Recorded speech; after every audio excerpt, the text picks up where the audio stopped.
Just a quick one. I picked this book up by Haynes. They make the manuals for all your car maintenance. So these guys know what they're doing. Here we go. I got it from this bookstore here, The Works, £6. I think it was £6 well spent, as we shall find out. There's a girl lining the tanks with Kevlar liners, so the wings. So she must be the size of a rabbit. I'll explain why. 95,000 kilograms of fuel in all of these tanks. Right, I did my usual production skills here. Right, I did save some. Right, so here we have a nice view with some people on the ground, but look at the skinny, tiny little wings. They are tiny. You know, probably the thickness, not even the thickness of this book, maybe. Okay. Right, so then we'll go on here. They're showing you there's various places where all the tanks are supposed to go in, but there's all these struts supporting the wing to give it strength, because obviously when you're flying supersonic, these wings are going to be subject to some immense strength, you know, forces and whatnot.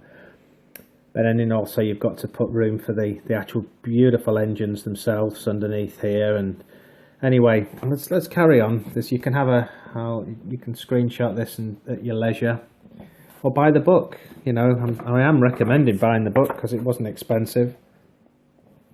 I've done that page. Sorry.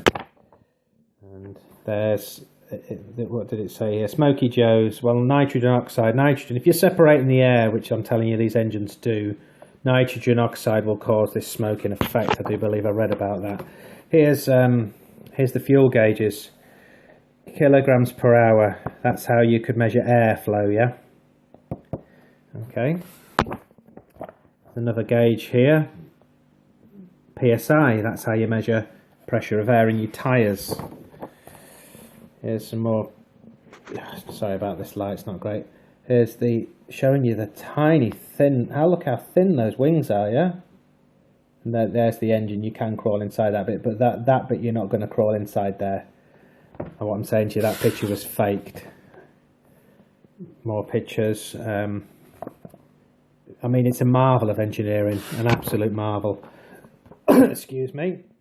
And there you are. Absolute. There's these are steps designed for a human to walk up, not a giant. And the steps have you can look them up. They're a certain size so you don't trip. And then look at the tiny little wings. There's no liquid fuel gone into any of this, is what I'm getting at. Anyway, I may have done this before. You can find this on Google or other search engines. Gas turbine engine.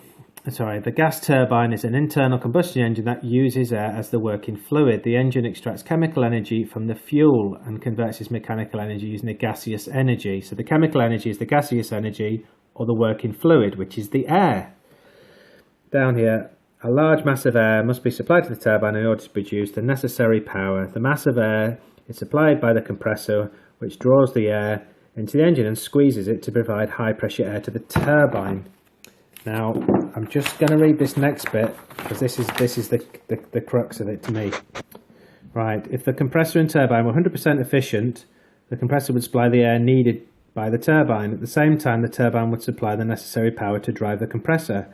In this case, a perpetual motion would exist. That's where it should end, because they have invented a perpetual motion free energy generator. And I just want to end it there, because then the rest of the book and the rest of I've got another book as well. It's a similar sort of price, showing you. I mean, they're absolutely fabulous, amazing pieces of engineering.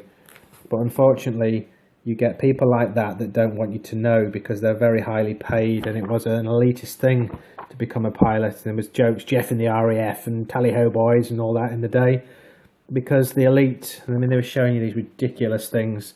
But it's the engine itself is the marvel, and the weight of these things, the whole thing, it's a lie. The whole industry are lying to you, because they've invented a free energy generator and hidden it in plain sight. Anyway, there you go. Just me. I'm in the process of binding up another book.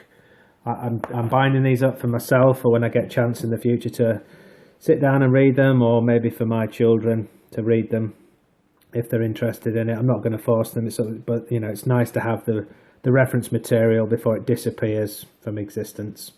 Anyway, I'll leave it there. Thanks a lot.